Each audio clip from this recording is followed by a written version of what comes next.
Salut les amis, on se retrouve pour une petite vidéo. J'ai un petit souci sur le Macet, c'est valable aussi pour un Fen. J'ai un souci avec le changement de gamme. Quand je passe de lièvre en tortue, la gamme ne passe pas et ça me met un code défaut transmission. Et on voit lièvre tortue qui clignote.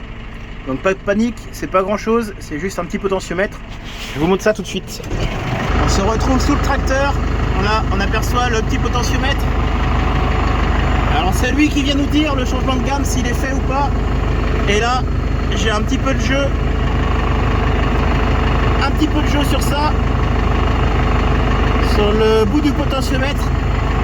Et du coup, il détecte pas mon changement de gamme. Et ça peut arriver aussi quand il y a de la terre de coincée. Quand vous passez dans des ornières ou quand vous enlisez. Bon, il suffit de nettoyer ça. Là, j'ai déouvert un petit peu la tôle. Il suffit de nettoyer bien ici comme il faut. Et contrôler la petite pièce. On se retrouve dans l'atelier, j'ai démonté le potentiomètre. Là c'est une fois à l'envers. On voit clairement que la fourche, elle a tordu. Elle est partie en V alors qu'elle devrait être bien droite. Ça c'est arrivé parce que j'ai pris des ornières et la terre s'est accumulée derrière le petit potentiomètre. Et quand ça passe, ça fait le changement de gamme, ça force un peu. Et comme c'est un potentiomètre en plastique, le plastique travaille. Et à force, ça détecte plus le changement de gamme. Donc on va remédier à ça. Je sais pas, je vais trouver une solution. On va le remettre en ligne. Bon, on se retrouve le lendemain, après une nuit passée dans l'étau. Il a parfaitement retrouvé sa forme, il n'est plus tordu. Donc j'ai envie de le laisser comme ça. J'aurais bien voulu mettre quelque chose au-dessus pour fermer ça, mais j'ai peur que ça empêche la petite plaque de circuler comme il faut ici. Du coup je préfère le laisser comme ça et on verra dans l'avenir si ça rebouge ou pas.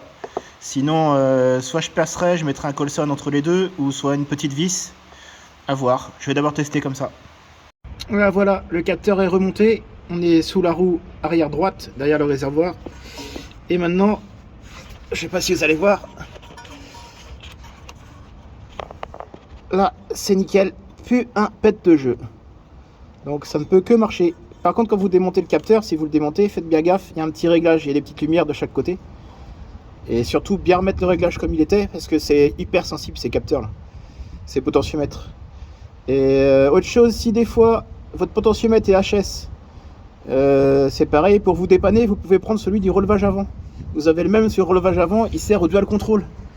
Vous indiquez la hauteur du relevage avant, ou à faire fonctionner en simultané le relevage avant avec le relevage arrière. Donc nous voilà de retour dans la cabine.